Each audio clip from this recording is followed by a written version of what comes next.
If I can't convince you to move to Seattle after this video, then I've failed. Today, I'll talk about the many reasons why Seattle is worth living in. This is part 2 of a video series I'm doing where we explore the positives and negatives of living in Seattle. Last week we saw the negatives, so today let's check out why you should move to Seattle.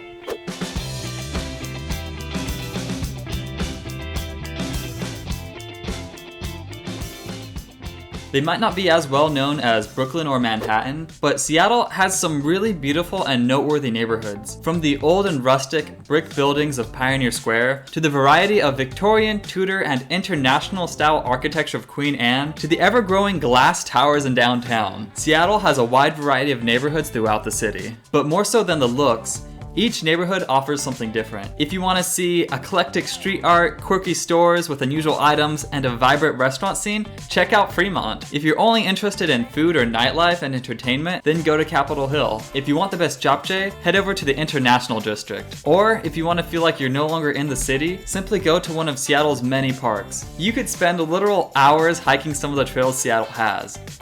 There's so much physical and cultural variety in each neighborhood.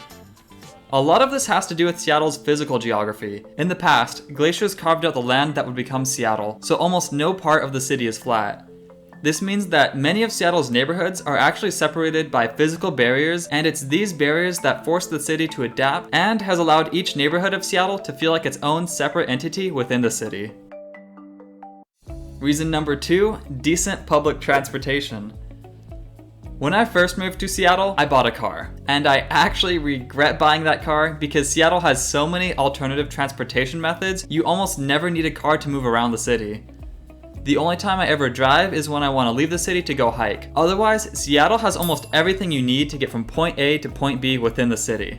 Seattle has a light rail system that can take you from the northern suburbs all the way to the airport. Seattle also has an extensive streetcar and bus system that can take you everywhere the light rail can't. In addition, while north to south transportation has been most developed, the city has been expanding transportation options eastwards toward the city of Bellevue.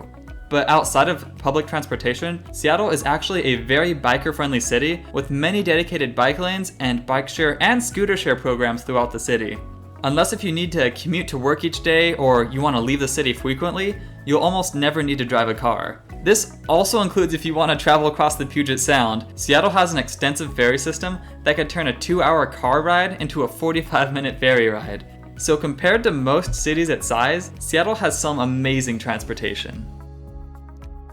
One thing not often mentioned about Seattle is the cultural setting of the city and the many events it hosts around the year. Within the city itself, Seattle has my absolute favorite 4th of July fireworks display at Gasworks Park. They also have a truly iconic Pacific Northwest tradition, the Seafair Weekend Festival, which is a large boating event, air show, and festival all wrapped into one.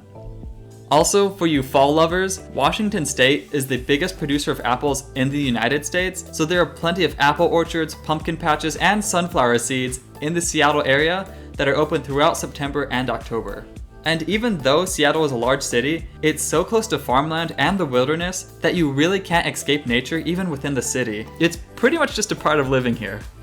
Of course, you can't talk about the culture of Seattle without acknowledging the impact of our Native American tribes. Seattle was settled by the Coast Salish people, and their influence is present everywhere you go in the names of many of our towns and regions, and our local food we harvest, and in the art and decoration throughout the city.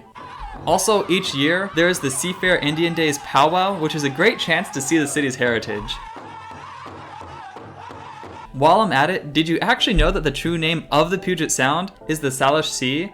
And that Mount Rainier actually used to be called Tacoma up until the early 1900s. Personally, I'll start using those names from now on because they seem so much more fitting and just sound more cool. Do you want to make the most money possible with the least amount of taxes on that income? Then come to Seattle. The median household income in Seattle is over 49% higher than the rest of the United States. For reference, the median household income in the US in 2020 is roughly $65,000. Meanwhile, in Seattle, the median household income is more like $97,000. Plus, there is no income tax, so you get to keep more of that money. Of course, Seattle is also more expensive than the US average, so it kinda evens out, but at least you get to keep more of your money, unlike other comparable cities like San Francisco. One thing you might not know about Seattle is that it has some of the best seafood in the world. Just take a trip down to Pike Place to buy some fresh caught fish, crabs, oysters, or go to a fancy restaurant to order a salmon caught fresh from Seattle's backyard. Or if you're more adventurous, go out to the Salish Sea during a low tide and try hunting for your own shellfish. I can attest that Seattle has the best shellfish out of anywhere in the world. Also, if you're feeling especially adventurous, you can even try out a Seattle classic, geoduck.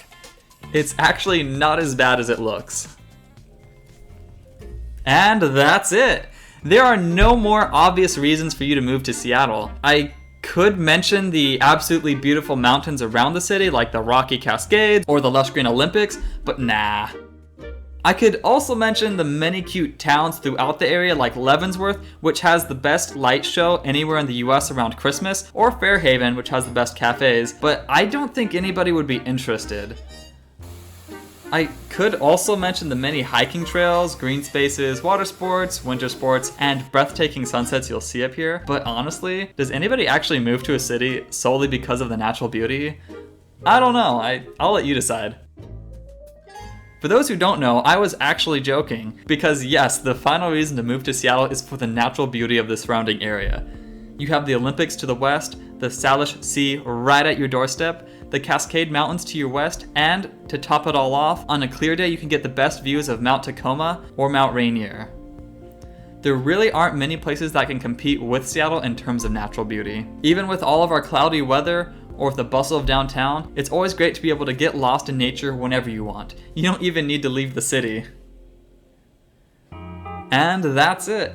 I hope you enjoyed this video. If you did, please give it a thumbs up and let me know what you thought down in the comments. With that, I hope you have a great day, and I'll see you in the next video.